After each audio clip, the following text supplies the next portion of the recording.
une édition spéciale du Terra Santa News dédiée aux célébrations du 8e centenaire du pèlerinage de paix de Saint François en Terre Sainte et à la rencontre historique avec le sultan d'Égypte El-Malik El-Kamil. Du chapitre de la Pentecôte à la mission d'outre-mer d'Assise à Damiette, la rencontre entre le saint et le sultan est une étreinte de la paix sous le signe du dialogue entre l'Orient et l'Occident. En mars, les franciscains avaient célébré au Caire et à Damiette, en collaboration avec les autorités islamiques de l'Égypte, la rencontre entre le Poverello et le sultan, des célébrations qui se sont poursuivies en cette première semaine d'octobre à Jérusalem. Une série de journées consacrées aux célébrations et aux conférences, et en conclusion, une visite officielle aux mosquées de Jérusalem.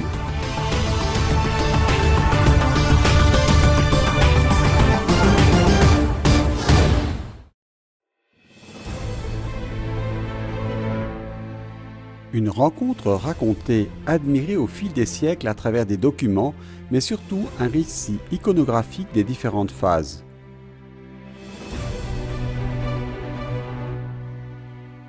Au chapitre de la Pentecôte de 1217, les frères décidèrent de partir outre-mer.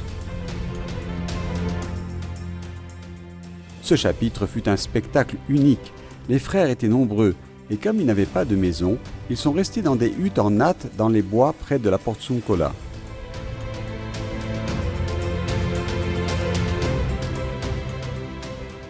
L'ordre comptait maintenant quelques milliers de frères et était en expansion.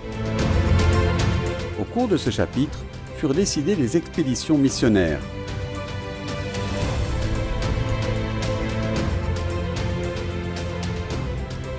En 1219, à 37 ans, François s'embarqua à Ancône et atteignit Damiette en Égypte, où l'armée des croisés était déployée contre l'armée musulmane.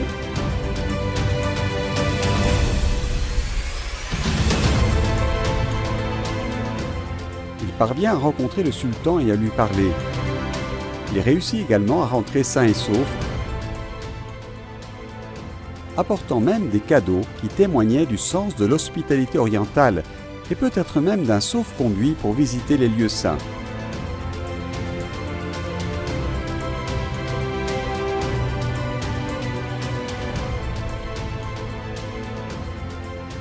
Au frère Francesco Patton, custode de Terre Sainte, ce n'est pas seulement François qui ose, mais aussi le sultan qui prend le risque d'écouter ce petit frère, armé seulement d'une salutation de paix, et qui est venu lui parler de Jésus-Christ.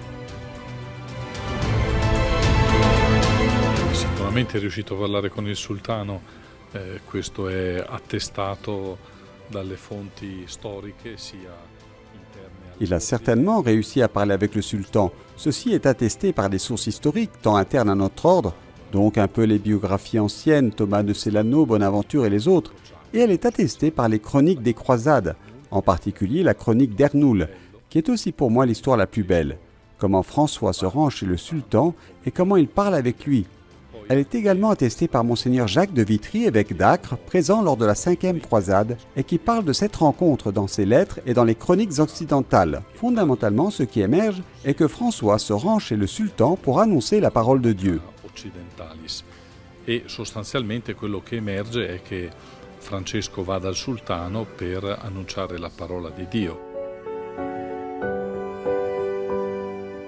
Il cuore, il nocciolo di questo evento è proprio che di fatto... Le cœur, l'essentiel de cet événement est précisément que François ait pu rencontrer le sultan, qui a accueilli François avec un grand sens de l'hospitalité, et que, après cette rencontre, François ait pu visiter les lieux saints, et que de retour en Italie, il ait développé une méthodologie pour nous, frères mineurs, sur la manière de vivre dans un contexte majoritairement musulman ou d'une autre religion. Elaborare anche una metodologia per noi frati minori di come vivere in un contesto a maggioranza musulmana o di altra religione. Dans les écrits de saint Bonaventure, on peut lire « Le sultan eut pour lui tant de dévotion qu'il le considéra comme digne de beaucoup d'honneur. Il lui offrit de précieux cadeaux et le pressa de prolonger son séjour avec lui. » À Assise, dans le couvent de Saint-François, dans l'exposition sur le 8e centenaire de la rencontre entre François et le sultan, on peut observer le corps en ivoire avec l'inscription. Avec cette cloche, le bienheureux François réunissait le peuple pour la prédication et en battant ensemble ses 2 bâtons lui imposaient le silence.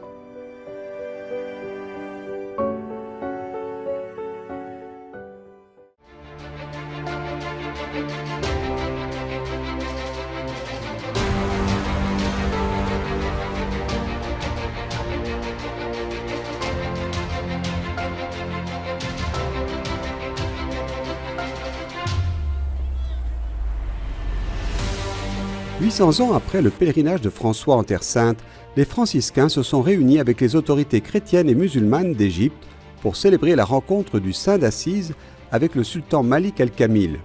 8 siècles plus tard, François, ainsi que l'a observé le pape, reste une prophétie pour toute l'humanité. Celui qui est allé désarmé pendant la période des croisades avec seulement l'évangile à la main. Aujourd'hui, devant cette mer qui croise le Nil, nous voulons faire une promesse. Dans le cœur de chacun d'entre nous, nous pouvons rechercher la paix. Nous pouvons devenir des personnes de paix, dans les familles, dans les différentes communautés, au service, au travail, partout dans le monde où nous nous trouvons et où nous allons. Nous pouvons apporter ce message dont le monde a tellement besoin.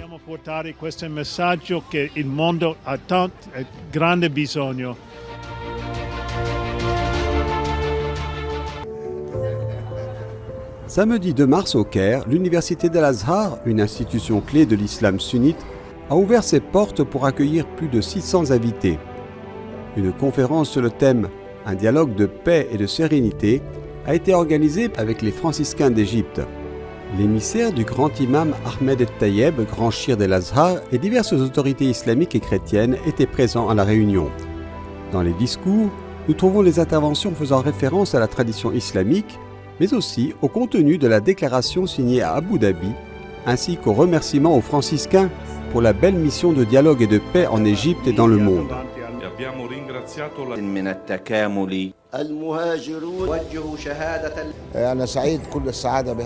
Je suis très heureux de cette merveilleuse réunion qui a rassemblé des frères du monde entier, de toutes les régions et de toutes les religions. J'espère que Dieu renforcera ce véritable esprit de fraternité qui vise à tenir le monde à l'écart des maux, de l'agression et du terrorisme qui a déformé l'image de l'islam, l'image du christianisme. Les célébrations du 8e centenaire ont lieu quelques semaines après la visite apostolique aux Émirats arabes unis, au cours duquel le pape François et le grand imam de l'Azhar el-Tayeb ont signé le document de dialogue interreligieux centré sur la fraternité. Pour le père Francesco Patton, ce document constitue une mise à jour splendide de la réunion d'il y a 8 siècles.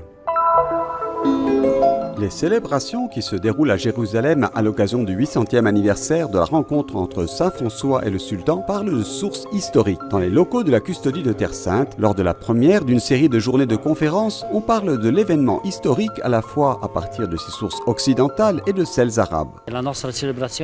Notre célébration a un fondement. Elle est basée sur quelque chose, sur des faits historiques. Nous pouvons revivre ce qui s'est réellement passé en 1219. Les sources chrétiennes sont importantes, surtout parce qu'elles sont très anciennes. Ce sont les premières à parler de la rencontre entre Saint François et el-Malik el-Kamil. Nous parlons d'abord des lettres de Jacques de Vitry, évêque d'Acre, présent à Damiette, et donc témoin oculaire des événements. Puis de la chronique d'Ernoul, importante aussi car elle représente la situation concrète du point de vue musulman. François rencontre le sultan dans un majlis, la tente utilisée pour les discussions.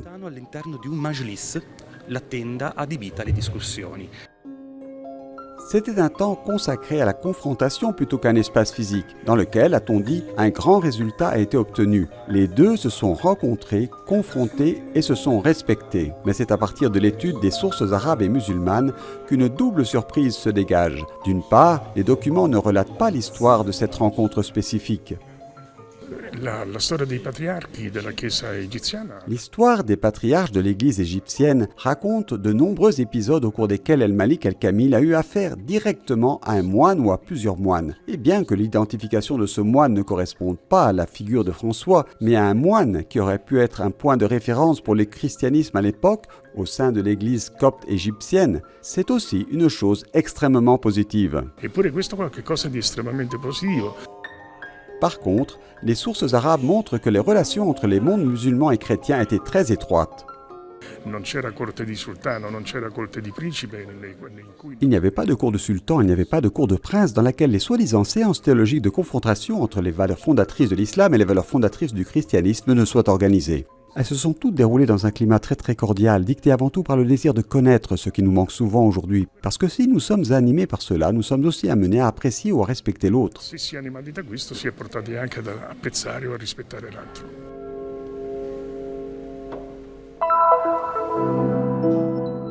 Les sources historiques franciscaines sont les acteurs principaux de la deuxième journée de conférence organisée à Jérusalem à l'occasion du 800e anniversaire de la rencontre entre Saint François et le sultan. Rédigée au Moyen-Âge, elle raconte la décision de François, lors de la 5e croisade, d'aller parler avec le sultan El-Malik El-Kamil. Le protagoniste de la réunion a été l'écoute mutuelle. C'était en 1219. Certes, dans l'imaginaire commun, il reste aussi l'épisode rendu célèbre par la merveilleuse fresque de Giotto à Assise qui montre le défi, l'épreuve du feu, la soi-disant ordalie proposée par François pour déterminer de quel côté était la vraie foi, comme dit saint Bonaventure. Avant lui, personne n'en avait parlé, et il est symptomatique que Bonaventure lui-même, lorsqu'il écrit la légende mineure, reste complètement silencieux sur ce fait. Cela pose des questions très fortes sur l'historicité du fait lui-même. Le cœur de la réflexion revient donc au dialogue intense qui a été possible entre les deux et à ce qu'a réellement produit cette réunion. François n'est pas devenu musulman et le sultan n'est pas devenu chrétien, mais il y avait une écoute et c'est l'essentiel.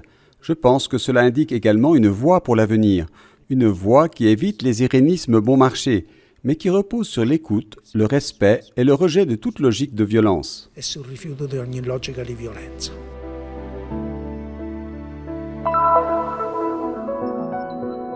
Que veut dire aujourd'hui la rencontre entre Saint François et le sultan?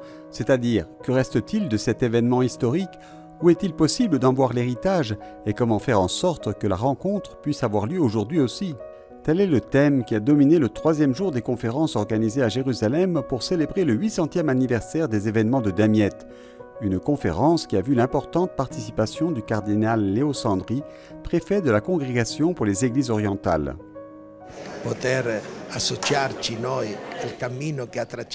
C'est une véritable joie de pouvoir nous associer au chemin que le pape François a tracé à la suite de Jésus, car ce qu'il fait provient de l'Évangile, et également sur les pas de Saint François.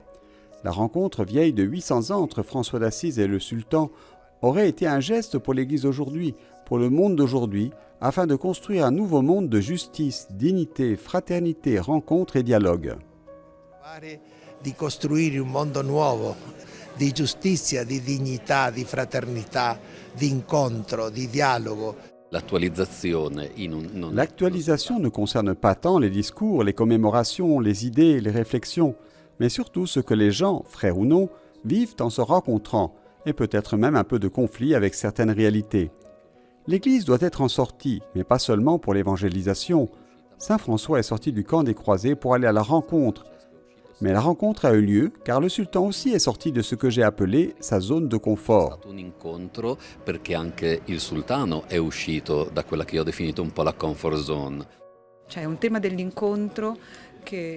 Nous parlons encore du thème de la réunion d'aujourd'hui comme s'il s'agissait de quelque chose d'extraordinaire et de nouveau. Alors qu'est-ce que cela devait être il y a 800 ans? C'est un thème qui, dans l'iconographie de François, à un certain moment, n'était pas représenté parce qu'il n'était pas compris, ou n'intéressait pas, ou était trop particulier. Dans l'après-midi, le cardinal Sandri est entré dans la vieille ville de Jérusalem par la porte de Jaffa, puis est entré solennellement dans le Saint-Sépulcre. Puis place aux voix et aux sonorités de l'Institut Magnificat. Sur les bancs de cette école de musique, la réunion s'anime tous les jours. Nous avons toutes sortes d'étudiants et d'enseignants, musulmans, chrétiens et juifs. Ce concert célèbre la paix. Différentes langues et communautés se réunissent pour faire de la musique. Pendant 3 jours, les célébrations se sont achevées par des vêpres solennelles dans l'église du Saint-Sauveur, des moments devenus de nouvelles occasions de rencontre en invitant les représentants de toutes les communautés chrétiennes présentes dans la ville sainte. Même nous, chrétiens palestiniens qui vivons ici en Terre Sainte, avons besoin qu'il y ait l'unité parmi toutes les communautés chrétiennes. tutte le comunità cristiane. Maybe we have some misunderstanding. Nous avons peut-être des incompréhensions, mais avec l'amour de Jésus, nous pouvons résoudre chaque problème en tant que frères, en tant que vrais chrétiens. As a brothers, as a real Christian.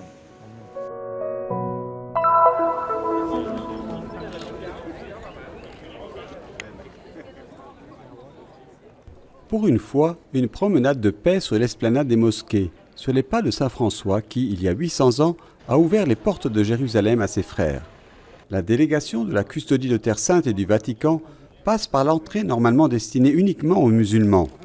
À leur souhaiter la bienvenue est le directeur de la fondation qui administre l'esplanade au nom du roi de Jordanie. La visite commence par l'un des lieux les plus sacrés de l'islam, le rocher à partir duquel Mohammed serait monté au ciel, surplombé par la grande coupole dorée. Le lieu de culte et de prédication de l'esplanade pour des millions de musulmans est la tout aussi majestueuse mosquée El-Aqsa. Un des imams salue la délégation chrétienne au nom du grand mufti de Jérusalem. Il décrit la bonne coexistence entre chrétiens et musulmans, rappelle les moments où il rendait souvent visite à ses amis coptes. Le Shir el-Khatib, qui représente l'autorité jordanienne, rappelle le statu quo violé par la guerre des 6 jours. Chrétiens et musulmans veulent garder ensemble, dit-il, les lieux saints respectifs de la vieille ville de Jérusalem.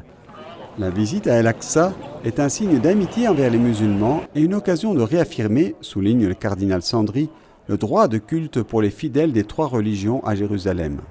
Aux professeurs musulmans qui demandent des comptes pour les croisades, le préfet des églises orientales répond que l'histoire doit être étudiée dans le contexte dans lequel elle s'est déroulée. Certes, personne aujourd'hui ne songerait à faire des croisades. En l'an 2000, le Saint-Père Jean-Paul II a demandé pardon pour les croisades. Avrebbe in mente di fare le crociate. Il Santo Padre Giovanni Paolo II ha chiesto perdono per le crociate. La visite se termine par une photo souvenir sous le signe d'un dialogue pas simple, mais de plus en plus nécessaire. Per noi ha significato Cette journée a signifié pour nous de continuer dans le style de Saint François, qui est le style d'essayer à tout prix la rencontre. Et je pense qu'il démontre également que lorsqu'une rencontre est souhaitée, alors la rencontre a lieu. si realizza.